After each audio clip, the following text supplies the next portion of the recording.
राधे कहने की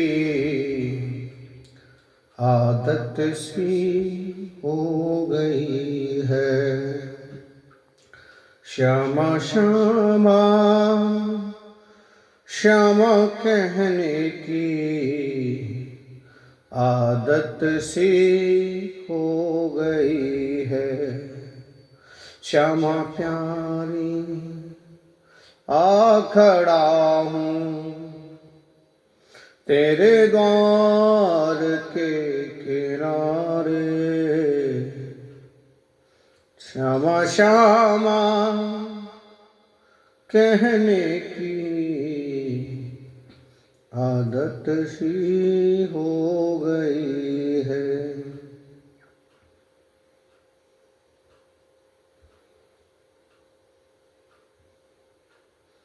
अकारण करुणा वरुणालय भक्तवांछल कल्पतरु भगवान श्री कृष्ण के श्री चरणों में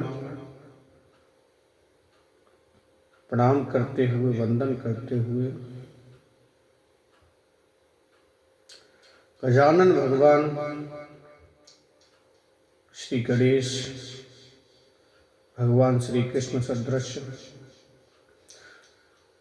गजाननं भूत गणाद सेवतम कपित जम्बू फलचारुवक्षिणं वासुतं शोक विनाशकारकं नमामि विघ्नेश्वर पाद पंकजम्।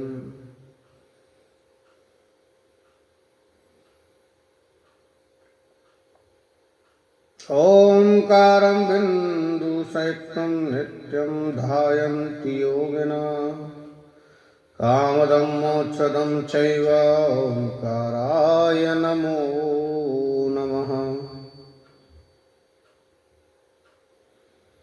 कृष्णाय वासुदेवाय हरये परमात्मने प्रणतक्लेशनाशाय गोविंदाय नमो नमः। श्रीमातृपितृचरणकमलेभ्यो नमः। श्रीगुरुवेभ्यो नमः। अखण्डमण्डलाकारं व्याप्तं येन चराचरं तत्फलं दर्शितं येन तस्मै श्रीगुरुवे नमः। राम रामे रामेति रमे रामे मनोरमे सहस्रनाम तातुल्यं राम नाम वरानने। श्री हनुमते नमः। श्री गुरु चरण सरोज रज निज मन मुकुर सुधार वरनहु रघुवर बिमल जसु जो दायक फल चार। बुद्धिहीन तनु जान के सुमिरो पवन कुमार बल बुद्धि विद्या देहु मोहि सुहरहु कलेश विकार। संक्षिप्त ब्रह्मवर्त पुराण गणपति खंड में आज की कथा। राजा को युद्ध के लिए उद्यत देख मनोरमा का योग द्वारा शरीर त्याग, राजा का विलाप और आकाशवाणी सुनकर उसकी अंत्येष्टि क्रिया करना, युद्ध यात्रा के समय नाना प्रकार के अपशकुन देखना, कार्तवीर और परशुराम का युद्ध तथा कार्तवीर का वध, नारायण द्वारा शिव कवच का वर्णन। नारायण कहते हैं, मुने, मनोरमा ने अपने स्वामी के मुख से भविष्य की जो बातें सुनी उन्हें मन में धारण कर लिया और यह समझ लिया कि ये बातें अवश्य सत्य होंगी। अतः उसने उसी क्षण अपने प्राणनाथ को अपनी छाती से लगा लिया और पुत्रों, बांधवों तथा अपने भृत्यों को आगे करके वह भगवत चरणों का ध्यान करने लगे। फिर उसने योग द्वारा षट चक्र का भेदन करके वायु को मूर्धा में स्थापित किया और चंचल मन को जल के बुलबुले के सदृश क्षण भंगुर विषयों से खींचकर ब्रह्मरंध्र में स्थित सहस्त्रदल संयुक्त कमल पर स्थापित करके उसे ज्ञान द्वारा निष्कल ब्रह्म में बांध दिया। तत्पश्चात निर्मूल एवं पुनर्जन्म रहित द्विविध कर्म का परित्याग करके उसने वही प्राण त्याग दिए, परंतु प्राणों से अधिक प्रिय राजा को नहीं छोड़ा। प्रेम से बोलो जय श्री राधा, जय श्री कृष्ण। तदंतर राजा विविध भांति से करुण विलाप करके फूट फूट कर रोने लगे। राजा के विलाप को सुनकर इस प्रकार आकाशवाणी हुई, महाराज शांत हो जाओ, क्यों रो रहे हो? तुम तो दत्तात्रेय की कृपा से बड़े बड़े ज्ञानियों में श्रेष्ठ हो, अतः सारे संसार को जो रमणीय दिख रहा है, जल के बुलबुले के सदृश क्षण भंगुर समझो। वह साध्वी मनोरमा तो लक्ष्मी के अंश से उत्पन्न हुई थी, अतः वह लक्ष्मी के वास स्थान को चली गई। अब तुम भी रणभूमि में युद्ध करके वैकुंठ में जाओ। आकाशवाणी के इस वचन को सुनकर नरेश ने शोक का परित्याग कर दिया। तत्पश्चात चंदन की लकड़ी से दिव्य चिता तैयार की और पुत्र द्वारा अग्नि संस्कार कराकर उसका दाह कराया। फिर मनोरमा के पुण्य के निमित्त हर्ष पूर्वक ब्राह्मणों को नाना प्रकार के रत्न, भांति भांति के वस्त्र और अनेक तरह के अन्य दान दिए। मुने उस अवसर पर कार्तवीर्य के आश्रम में सर्वत्र निरंतर यही शब्द होता था, दान दो और खाओ खाओ। उस समय राजा द्वारा अधिकृत कोषों में जो धन मौजूद था उसे उसने मनोरमा के पुण्य के निमित्त हर्ष पूर्वक ब्राह्मणों को दान कर दिया। तदंतर असंख्य बाजों तथा सैन्य समूहों को साथ लेकर राजा दुखी हृदय से समर भूमि के लिए प्रस्तुत हुआ। आगे बढ़ने पर यद्यपि राजा को प्रत्येक मार्ग में अमंगल के ही दर्शन हुए, तथापि वह रण क्षेत्र की ओर ही बढ़ता गया, पुनः राजधानी को नहीं लौटा। राजा के मार्ग में एक नग्न स्त्री मिली, जिसके बाल बिखरे थे, नाक कटी थी और वह रो रही थी। दूसरी विधवा भी मिली जो काला वस्त्र पहने थी। आगे मुख दुष्टा, योनि दुष्टा, रोगिणी, कुटनी, पति पुत्र से विहीन, डांकनी, उल्टा, कुमार, तेली, व्याघ्र, सर्प द्वारा जीव का चलाने वाला सपेरा, कुत्सत वस्त्र, अत्यंत रूखा शरीर, नंगा काशाय वस्त्रधारी, चर्बी बेचने वाला, कन्या विक्रयी, चिता में जलता हुआ शव, बुझे हुए अंगारों वाली राख, सर्प से धसा हुआ मनुष्य, सांप, गोह, खरगोश, विष, श्राद्ध के लिए पकाया हुआ पाप, पिंड, मोटक, तिल, देव मूर्तियों पर चढ़े हुए धन से जीवन निर्वाह करने वाला ब्राह्मण,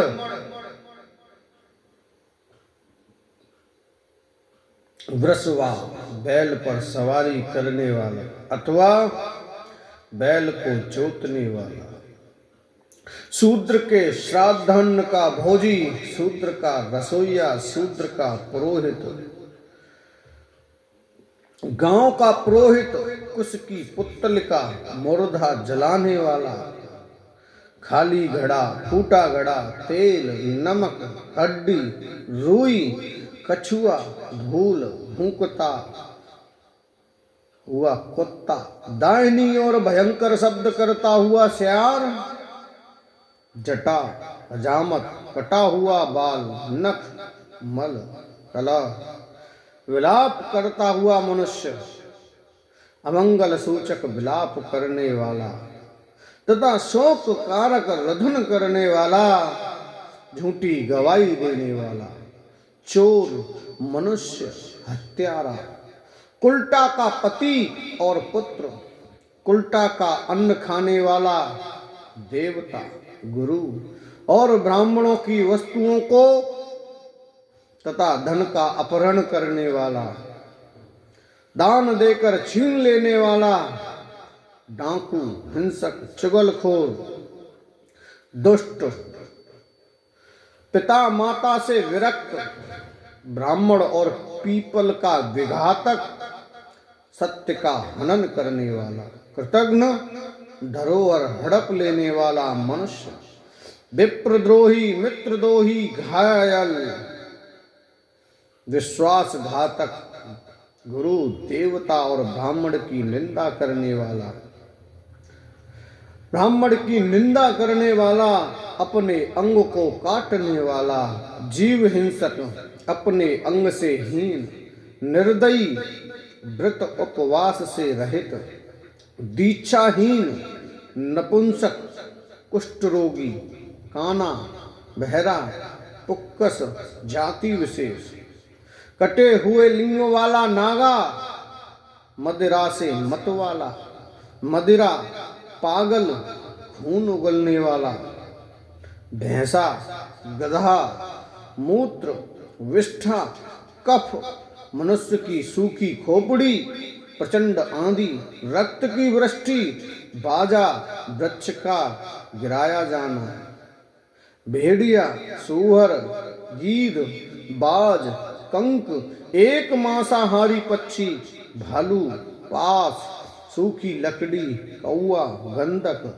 पहले पहल दान लेने वाला ब्राह्मण, महापात्र, तंत्र मंत्र से जीविका चलाने वाला, वैद्य, रत्न पुष्प, औषध, भूसी दूषित समाचार, मृतक की बातचीत, ब्राह्मण का दारुण साप, दुर्गंध युक्त वायु और दुशब्द आदि राजा के सामने आए। राजा का मन दूषित हो गया, प्राण निरंतर क्षुब्ध रहने लगे, बायां अंग फड़कने लगा और शरीर में जड़ता आ गई। तथापि राजा को युद्ध में ही अपना मंगल दिख रहा था, अतः वह निशंक हो सारी सेनाओं को साथ लेकर युद्ध में प्रविष्ट हुआ। वहां भृगुवंशी परशुराम को सामने देखकर वह तुरंत रथ से उतर पड़ा और भक्ति पूर्वक बड़े बड़े राजाओं के साथ दंड की भांति भूमि पर लेटकर उन्हें प्रणाम किया। तब परशुराम ने तुम स्वर्ग में जाओ ऐसा राजा को उसका अभिष्ट आशीर्वाद दिया। वह उनके मनोनुकूल ही हुआ, क्योंकि ब्राह्मण के आशीर्वचन दुर्लभ होते हैं। तदंतर राजराजेश्वर कार्तवीर उसी क्षण राजाओं सहित परशुराम को नमस्कार करके तुरंत ही रथ पर, जो नाना प्रकार की युद्ध सामग्री से संपन्न था, सवार हुआ। फिर उसने सहसा दुंदुभी, मुरज आदि तरह तरह के बाजे बजवाए और ब्राह्मणों को धन दान किया। तब वेद वेत्वा में श्रेष्ठ परशुराम राजाओं की उस सभा में राजाधिराज कार्तवीर से हितकारक एवं सत्य एवं नीति युक्त वचन बोले।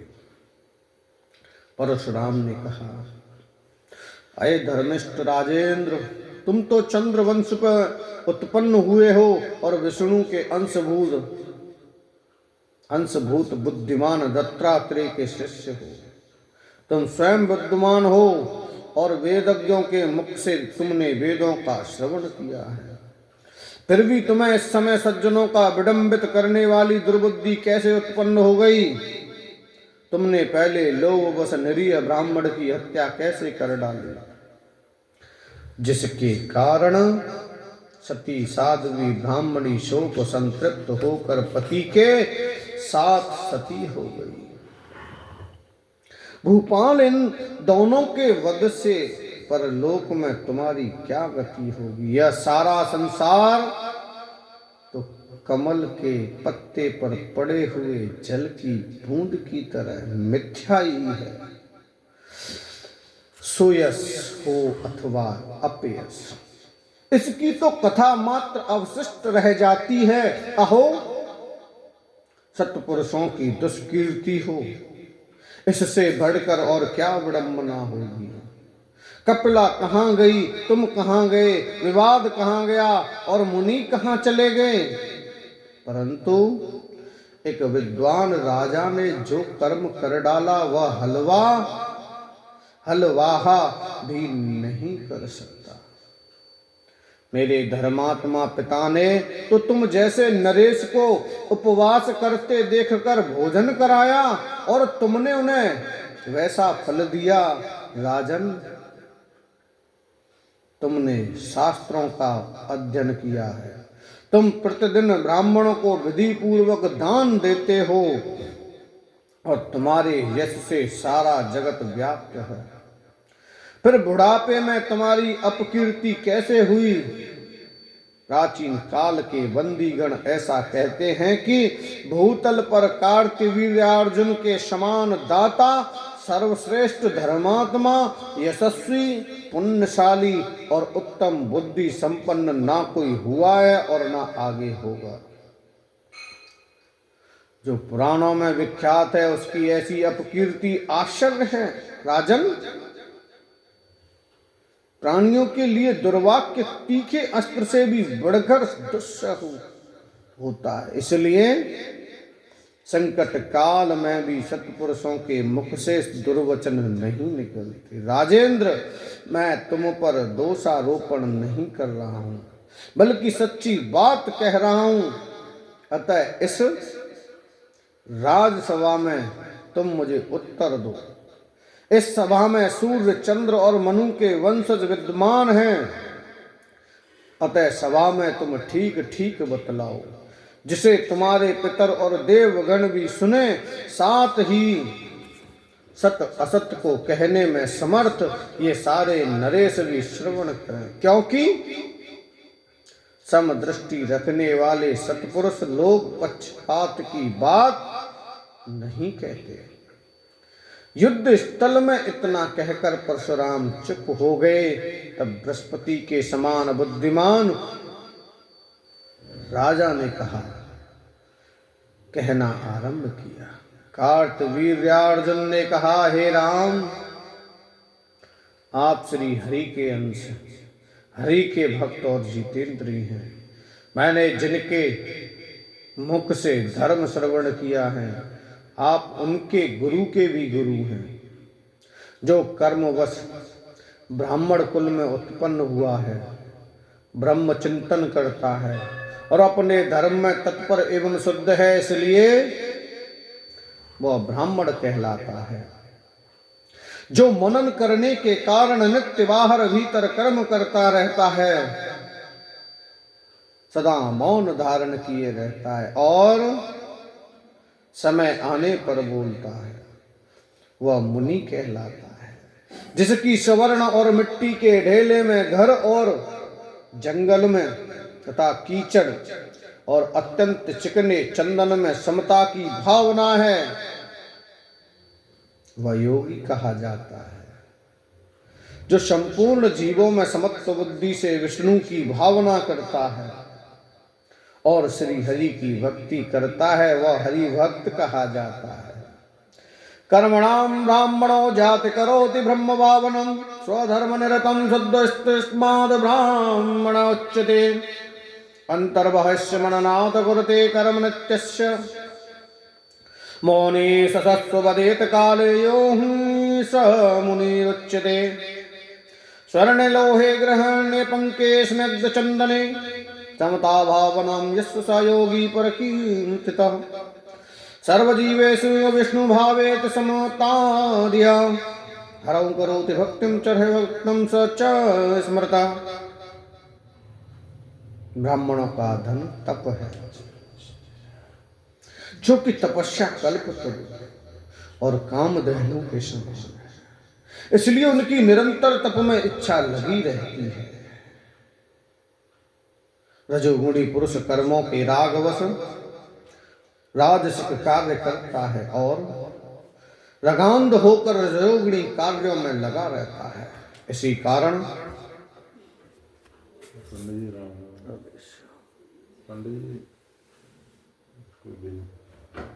ਗੱਲ ਕਰਨੀ ਸੀ ਕਿ ਅਸੀਂ ਜਾਣਾ ਜੀ ਉੱਥੇ